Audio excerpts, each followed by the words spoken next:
En este caso, la medicina o la prescripción sería una política fiscal restrictiva, es decir, disminución de gastos públicos, subida de impuestos y un superávit público.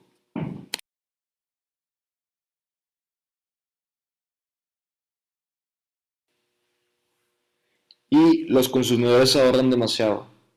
Ante esto, una prescripción o en este caso una medicina sería una política fiscal expansiva, es decir, un aumento de gastos públicos, disminución de impuestos y endeudamiento público.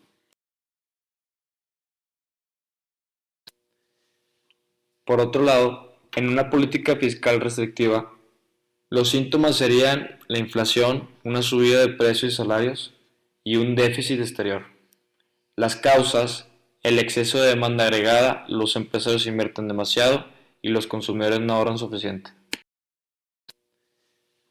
Por otro lado, en una política fiscal restrictiva, los síntomas serían la inflación, una subida de precios y salarios y un déficit exterior.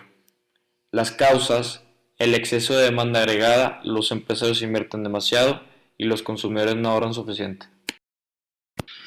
Un ejemplo real de lo anterior sería la política fiscal expansiva en México del año 2014, y se debió a que el incremento en el déficit fue el mayor en más de 10 años y el gasto público fue compensado por el aumento en los impuestos. El gobierno mexicano tuvo ese año recursos extras que sumaron 1.5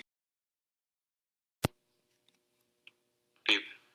Sin embargo, el efecto de la política fue nulo, pues ante mayores impuestos el ingreso disponible para el consumo es menor, por lo que no es sorpresa el pobre desempeño que tuvo la economía mexicana en el primer trimestre del año. Al impacto negativo de la reforma fiscal de la economía, donde los impuestos ajustó la expectativa de las familias, empresarios e inversionistas, provocó un menor consumo e inversión. La política fiscal restrictiva se emplea cuando el objetivo es frenar la demanda agregada. Por ejemplo, cuando la economía está en un periodo de excesiva expansión y tiene necesidad de frenarse por la excesiva inflación que está creando. Como resultado se tiende al superávit.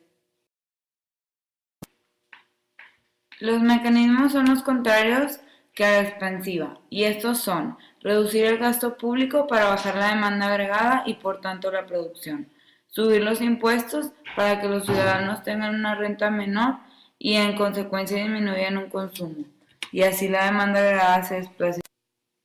El desempeño fiscal fue el factor que frenó la economía, lo cual fue resultado de las cifras presentadas por la Secretaría de Hacienda. Se redujo el gasto que estaba programado para el sector público en un 4.6, o sea 14.172 millones de pesos, de 24.000 millones esperados.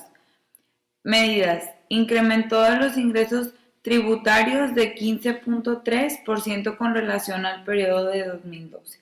El crecimiento fue sobre todo del ISR y que causó gran impacto ya que Hacienda obtuvo de los contribuyentes 153.000 millones de pesos adicionales a los de 2012.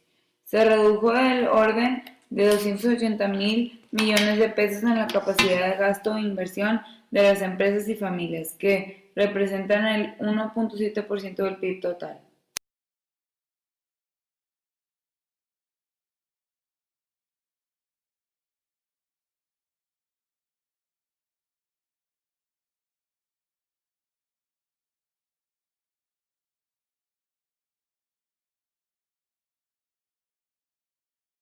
Gracias. Gracias.